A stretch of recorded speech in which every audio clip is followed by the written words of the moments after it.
দেশৰ শত্ৰু পাকিস্তানক সমৰ্থন কিয়? সামাজিক মাধ্যমত পোষ্টি আৰক্ষীৰ জালত এজনৰ পিছত আনজন। অসমতে পৰ্যন্ত 39জনক গ্ৰেপ্তাৰ। পেহেলগামত নিৰীহৰ তেজেৰে ফাকু খেলিলে পাক সমৰ্থিত সন্ত্ৰাসবাদীয়ে আৰু সন্ত্ৰাসবাদীৰ লগতে সন্ত্ৰাসবাদক প্ৰশ্ৰয় দিয়া চিৰবৈৰী পাকিস্তানৰ বিৰুদ্ধে উচিত ব্যৱস্থা ল'বলৈ সাজু হৈছে ভাৰত। কিন্তু এনে সময়তে অসমত একাংশই পাকিস্তানক সমৰ্থন কৰি সামাজিক মাধ্যমত দিছে পোষ্ট।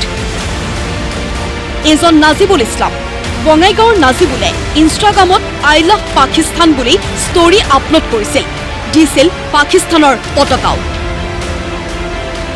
নাজিবুলৰ এনে কাণ্ডৰ বিৰুদ্ধে গোচৰ তৰিলে ৰাষ্ট্ৰীয় বজৰং দলৰ বৰপেটা জিলা সমিতিৰ লগতে চেলুত তিৰংগা অসম প্ৰদেশ বঙাইগাঁও জিলাৰ সভাপতিয়ে আৰু নিশাই গেৰুকাবাৰী আৰক্ষীৰ জালত নাজিবুল।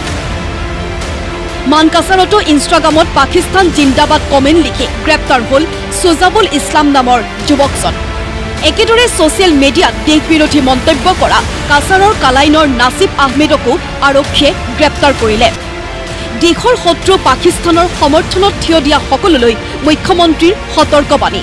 যিসকলে পাকিস্তানক সমৰ্থন কৰিব বৰ্তমানটো জেলত গৈছে, তাতকৈ কিবা কিবি হ'ব পাৰে, নহয় তাতকৈ বেলেগ কিবা কিবি হ'ব পাৰে।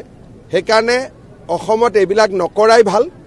পাকিস্তানক সমৰ্থন কৰিলে জেলত গৈছে, জেলৰ পৰা ওলোৱাৰ পিছত পাব্লিকেও হাতত লৈ ল'ব পাৰে। সেইকাৰণে তেওঁলোক সাৱধানে থকা ভাল। নিৰ্দোষী লোকক নৃশংসভাৱে হত্যা কৰা সন্ত্ৰাসবাদী পৃথিৱীৰ যি স্থানতে লুকাই নাথাকক কিয়, ভাৰতীয় সেনাই দিব যোগ্য প্ৰত্যুত্তৰ।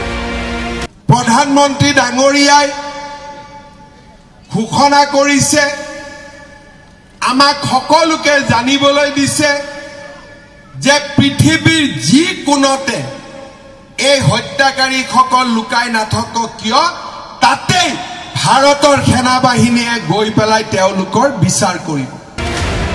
ইফালে ভাৰতৰ শেহতীয়া স্থিতি আৰু সম্ভাৱ্য পৰিস্থিতিক লৈ গোৱালপাৰাৰ নিৰ্বাচনী সভাৰ পৰাই মুখ্যমন্ত্ৰীয়ে ক'লে, যুদ্ধ হ'লে প্ৰতিজন অসমীয়া আৰু প্ৰতিগৰাকী অসমবাসী থাকিব প্ৰধানমন্ত্ৰী মোদী আৰু ভাৰতীয় সেনাৰ সৈতে।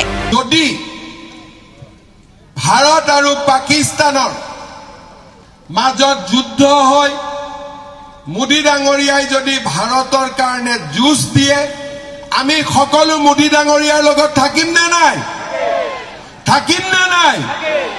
আমি সকলো অসমীয়া, সকলো অসমবাসী আমি মোদী ডাঙৰীয়াক বিশ্বাস দিছো যে প্ৰতিগৰাকী অসমীয়া, প্ৰতিগৰাকী অসমবাসী নৰেন্দ্ৰ মোদীৰ লগত থিয় হৈ থাকিব, ভাৰতৰ সেনাবাহিনীৰ লগত থিয় হৈ থাকিব।